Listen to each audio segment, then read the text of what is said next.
Curiosidade sobre o primeiro bug de banco de dados. Aconteceu em 1963. Um inseto literalmente causou a falha em um computador de Harvard, que é o Mark II. O termo bug popularizado, mas problemas em SGBDs são chamados de falhas de integridade. Então, o primeiro bug ele foi uma mariposa presa em um relé. Hoje, bugs em SGBDs podem corromper dados. E imagina o hospital perdendo registros por um erro de uma chave estrangeira. Então tem que ter muito cuidado aí nas relações entre as tabelas. SGBDs versus as planilhas de Excel. Na parte de planilhas, elas são limitadas a milhares de linhas, sem controle de concorrência. Os SGBDs, milhões de registros, transações ACID, que é atomicidade, consistência, isolamento e durabilidade. Então, por que não usamos o Excel como banco de dados? Só 2 usuários editarem a mesma planilha, quem salva por último ganha. No SGBD, qualquer transição evita isso. Exemplo, banco usando Excel, colisão de saques, banco com SGBD, transações bloqueiam operações conflitantes. Um caso real do Facebook e o MySQL. Então, o Facebook ele usou o MySQL por anos, antes de criar o Cassandra, que é um NoSQL que utilizam atualmente. E um desafio é escalar bilhões de usuários sem perder a performance. Então, o Facebook ele começou com o MySQL, mas precisou se adaptar aí o código para evitar gargalos. Isso mostra como a escolha do SGBD impacta na parte de escalabilidade. O que acontece sem um DBA? Quais são os problemas comuns? Dados duplicados, sem chaves primárias, lentidão, os índices não são otimizados, falhas de segurança, pode ser por SQL injection. Ou seja, sem um DBA é como dirigir um carro aí sem manutenção, ele pode funcionar, até travar no pior momento. Um exemplo prático é sites de notícias que eles caem porque as consultas não usam índice. SGBDs em jogos eletrônicos. Jogos como World of Warcraft usam SGBDs para salvar os perfis. Itens e missões. No SQL, exemplo MongoDB, ele é comum em jogos mais como mobile, de smartphones. Então, quando você salva seu progresso em um jogo, um SGBD está trabalhando nos bastidores.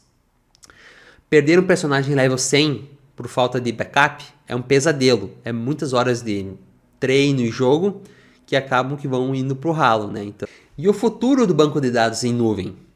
AWS, RDS, a parte de Google Cloud, SQL, o Azure Database. E quais são as vantagens? Escalabilidade automática, backups gerenciados. Ou seja, hoje empresas podem ter um SGBD sem comprar um servidor físico. Mas e se a internet cair? Então, aí tem uma discussão para a aula de redundância. Alguns mitos sobre o NoSQL. O NoSQL ele não utiliza SQL, isso é mito. Alguns, como Cassandra, têm linguagens similares. O NoSQL ele é melhor que relacional? Isso depende do uso. Você vai utilizar para rede social, pode ser que o NoSQL é melhor, mas depende bem o uso da aplicação. Então, o NoSQL não é anti-SQL, é não apenas SQL.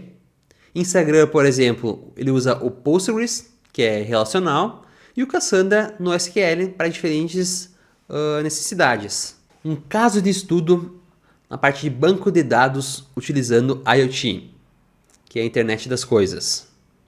Então, sensores de trânsito geram terabytes de dados diários. Os SGBDs como InfluxDB, eles são otimizados para séries temporais. E aqui a gente tem um exemplo que é um semáforo inteligente. Ele pode utilizar o SGBD para decidir quando abrir via Machine Learning. E isso é ciência de dados aplicada aí juntamente com SGBD. O que faz um SGBD ser acid? É atomicidade, que é a parte de transação, que é tudo ou nada. A consistência, que é dados válidos após cada transação. E o ACID, ele é como um contrato. Se você transfere R$100, ou débito e crédito funcionam, ou nada acontece, sem meio termo. Ou acontece a transação, ou não acontece a transação. Um exemplo prático é transferência bancária falha. O saldo ele não some e ele não fica no limbo. Então o saldo ele se mantém. Backup versus replicação. O backup ele é uma cópia pontual, por exemplo, diária, semanal, onde salva-se os dados da empresa, por exemplo. E a replicação é dados espelhados em tempo real. Então o backup ele é um seguro e a replicação é um espelho. Tá? O banco eles usam ambos. Se um servidor ele queimar, o outro assume. Então ele tem uma réplica caso aconteça do servidor queimar. Né? Na parte de segurança sobre SQL Injection.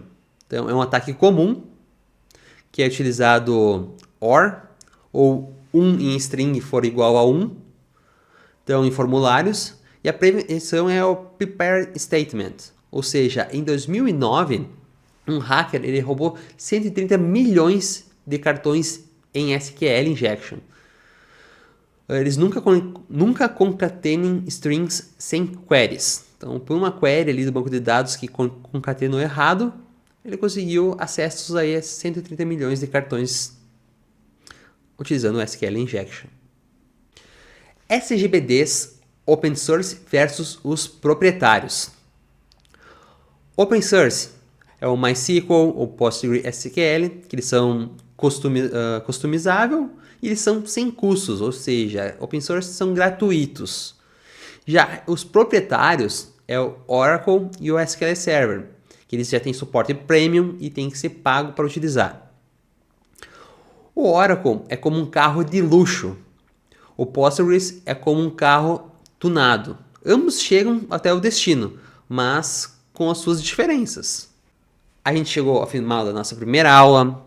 Qualquer dúvida, sugestão, ergam a mão, comentem, que logo que eu conseguir eu respondo para vocês. Muito obrigado e até a próxima aula.